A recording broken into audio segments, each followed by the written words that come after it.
Hi, good morning, everybody, and I just wanted this occasion to share a few of my thoughts here. I've been part of a group where many women come into that space to open up their life stories and share.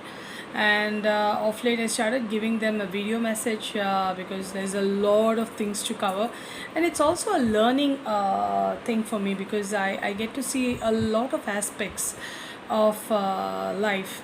So recently, what happened was a woman opened up about her college incident where one of her good friends, fiance, were same college mate, abused her once, and she kept quiet, and then she didn't know how to tell her friend that the man was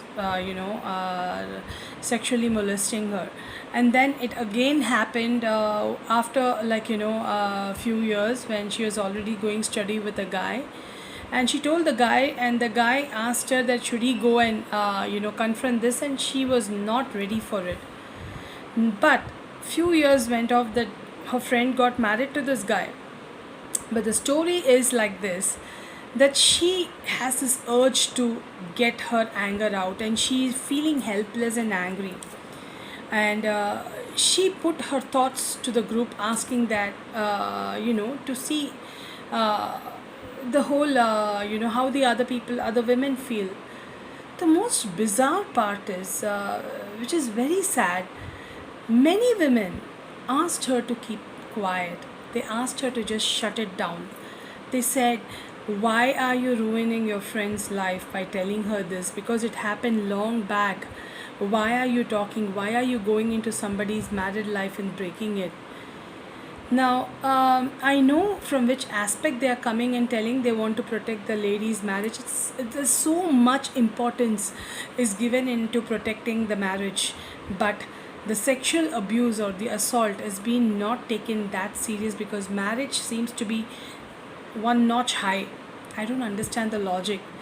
But this took me to one of the incident that happened in my own personal life when I was a divorcee and I had to visit a relative, and I just went to visit my relative, and my distant cousin and her husband was completely misbehaving in front of all the relatives. It's like misbehaving. He was only misbehaving with me because I'm a divorcee, and I didn't know how to deal with it. I was not as strong and as confident like this was like 10 15 years back, and I think 10 years back, I think so, not 15 years back. I was not confident, and I came home, and I was like in a shock. I could not eat, I could not do anything, and I was wearing a sari, a cotton sari. When I shared this, the couple of people who knew me, the first question they asked, you, why did you go there? You know you're a divorcee, right? You know how you'll be treated, right? Then why did you go there? And why did you wear what kind of a material sari you wore? Was your hips closed? Was this part completely covered?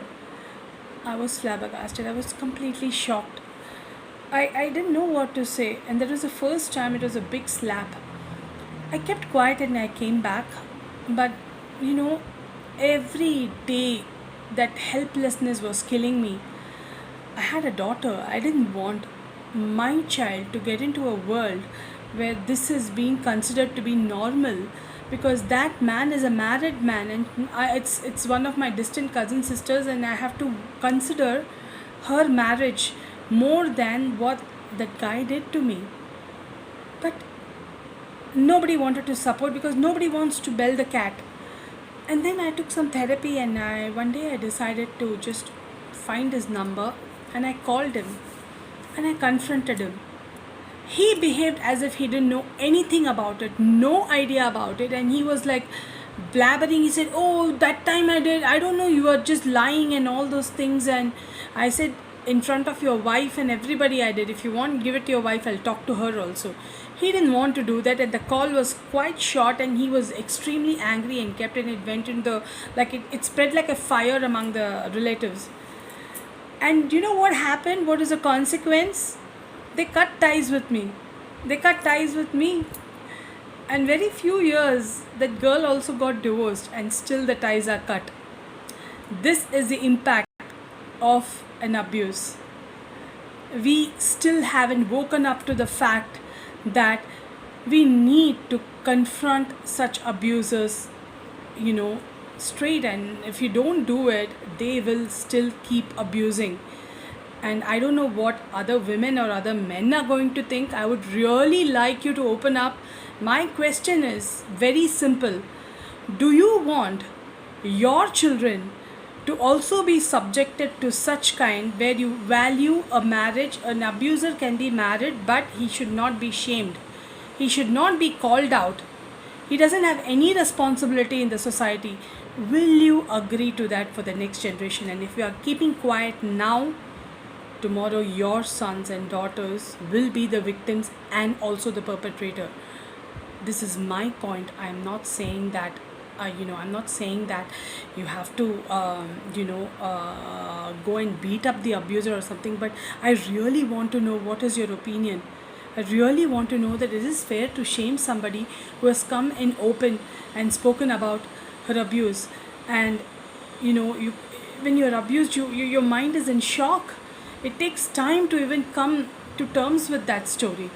And how do you blame the victim and just let the perpetrator be because the perpetrator is married? I would like to know your opinion, and thank you so much for listening to me. Have a lovely time. Thank you.